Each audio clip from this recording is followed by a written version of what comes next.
I'm Hayne, and I'm talking to you. This is the third episode of the 15-minute episodes. This is the third one from the nursing home in Las Vegas, in a beautiful medical district. It's 7 p.m. It's 110 degrees out here at 7 p.m. And I should wait until 8, because right now it's very difficult to see even at this stage, 7 p.m. The sun is just so bright. Episode 1 was about 1977. The brothel and the human trafficking, the gang in Houston, Texas. Episode 2 was about why I quit playing guitar, and I was one of the best guitar players in Houston, and left the gang in 1977. Then I was in a halfway house, and I went to a Baptist church and got what they call saved. The preacher was very good. Now, this could be hospice for me, and I'm grateful to be here. It's a beautiful place, but I'm crippled and weak. Before I die, I want to tell some of these stories. They're worth it. I also want to give, in case there's anybody out there that realizes what they did to me, I'm still open, I'm still available, and they can find me and make amends. Doesn't have to be $1 million or anything like that. You can make amends. You can say, you know, what I said about you behind your back, and the terrible, terrible profilers and things. They didn't even have profilers back in the 70s. So, but that's for them. It's not for me. It's not going to do me any good. They can clear their consciences instead of always hiding. But the point is this. Episode 3, 1966, I was 12 years old in a beautiful neighborhood. Brand new, 20 miles north of New York City on the Hudson River.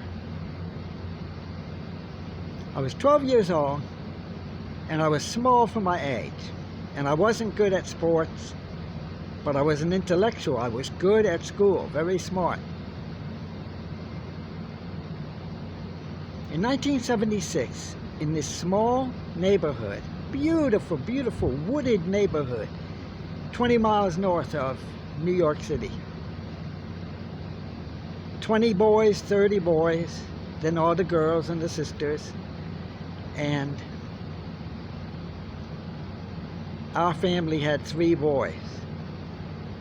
All of a sudden, the World War II men, the men from who hung out at the American Legion drinking, told their boys, the 12-year-olds, the 15, 16, 17-year-olds, to go out and punch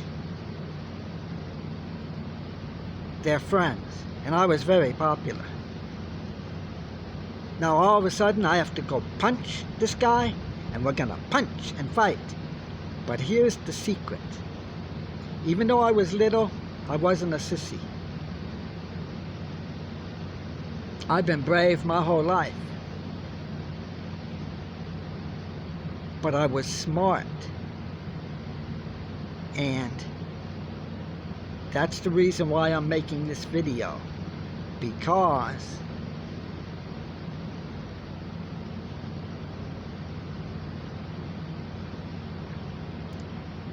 this pertains to our modern day way of life.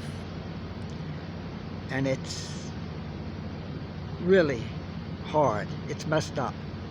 It's gone way off the track. So before I die, let me straighten it out. we would watch a TV show, and good father, good mother, two brothers, Sunday night, and we would watch Gunsmoke.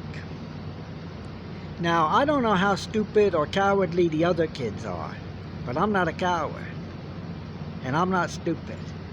And at the end of every 8, 9, 10, 11, 12, at the end of every episode, the two men go out in the street, and they call this the willing suspension of disbelief. When you're a writer, the willing suspension of disbelief. And I would get into the story, I would love it. And the whole story was Marshall Dillon in a small Texas town, or a western town, and there was a bad guy there. There was a guy that came in and insulted Miss Kitty, kicked the dog, stole something from the store. The whole show was like that, with this bad human being. And then at the end of the show, they go out in the street, Marshall Dillon with his gun, and he doesn't pull it out, it's in his holster. And the other guy faces him, and I'm watching it, and I know, I don't know if the other kids are stupid, I don't know if they're cowards, I don't know if they're just not able to face it, but I know one of them's gonna die. And Marshall Dillon pulls his gun out, the other one has to move first, and he pulls it also, and Marshall Dillon pulls his out and shoots him. Now, what are we talking about? We're talking about fighting for a reason. You don't teach your children to just go out and say, you're wearing a green shirt, he's wearing a red shirt, or you're a white skin, or you're a black skin, so you fight. And then during my lifetime, the fighting came up to weapons, where they had guns and knives and things in the neighborhoods. Just a different color? No reason? That could be very helpful to the rulers, maybe, to have just a sick population out here all fighting for no reason. And so that was the story behind that. I was very kind-hearted and loving. I was never weak or afraid. I made friends with everyone. I had all kinds of friends and relationships when I was a teenager. And but I was very kind-hearted. When I was a little boy, 6 or 7,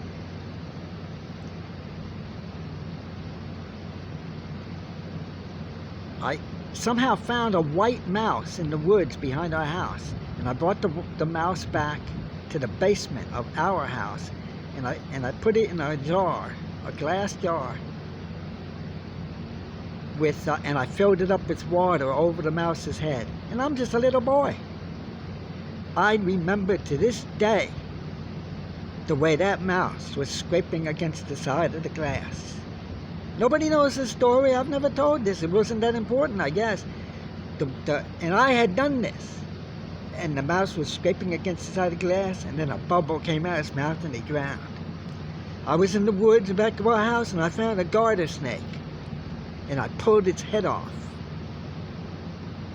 Now, we were fortunate because the people I know who don't believe in God, I talked to them, all kinds of bums and jerks and morons don't believe in God. And what they usually say is,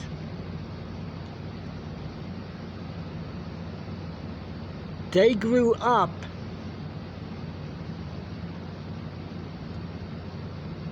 one grew up in Chicago, and his family made Polish sausages, and they made sausages. Another one grew up in Wisconsin, and he could hear the pigs squealing. I woke up every morning and ate bacon. My mother prepared breakfast for us. I just bought it at the grocery store. The ones that don't believe in God, many of them are the ones that grew up on farms and saw the slaughter of animals. I don't know what it would be like to raise a cow. I'm very friendly and loving. And then have to shoot the cow in the head and butcher it. So that's one of the clues right there. But to be so smart that you don't believe in God, that happened in the 60s. And I would like to look at the Constitution. I read the Declaration of Independence the other day, and it didn't mention this. It's in the Constitution. You have a right to worship any God you want in your own way. So on this street corner will be the Catholics. On this street corner will be the Baptists. On this street corner will be the Muslims. It doesn't say you don't have a right to believe in God. That would be preposterous. That's ridiculous. But I would have to study the Constitution. It's pretty long. Maybe some of the other people could get on this. So that's where we're at right now. Teaching your children to fight for no reason. Breeding your children to go to war. Hey, that's a nice boy. He could get a job stocking the shelves at the store. Maybe he could study and become a doctor or something. Or when he's 15, he'll go to war, because our kids are 15. They're big enough and strong enough and tough enough to hold a gun and fight. So yeah, let him be happy. Let him watch videos and play and even do sports. And then when he's 15, oh, what a beautiful boy he was. He just born. When he's 15, he's going to the army and going to go shoot at other people in another part of the world. That's called nationalism or racism. Maybe when he's 15, he's going to get a gun and go shoot at other colored people in the neighborhood. Are you crazy? This is 2024. What are you teaching your children? Oh, that's a nice girl. Oh, you had a little baby girl? Well, she's going to live 14 years watching Barbie and being happy. Then when she's 14, she's going to go to the whore camps. You're the ones that teach this sick, demented stuff in the colleges and schools about what sex is and male-female relationships.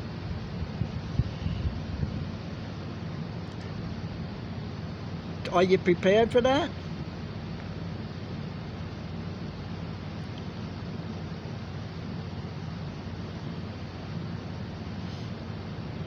What do we always say? Hugh Hefner should have been put in prison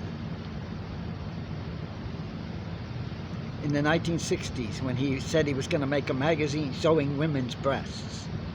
Get a dish rag, buddy. Do something with your life.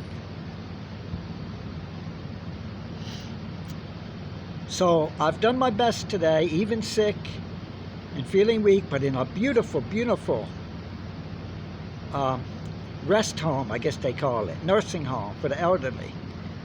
And I will get into some more topics. There's a lot more. A lot more. That gang, that was actually the most interesting.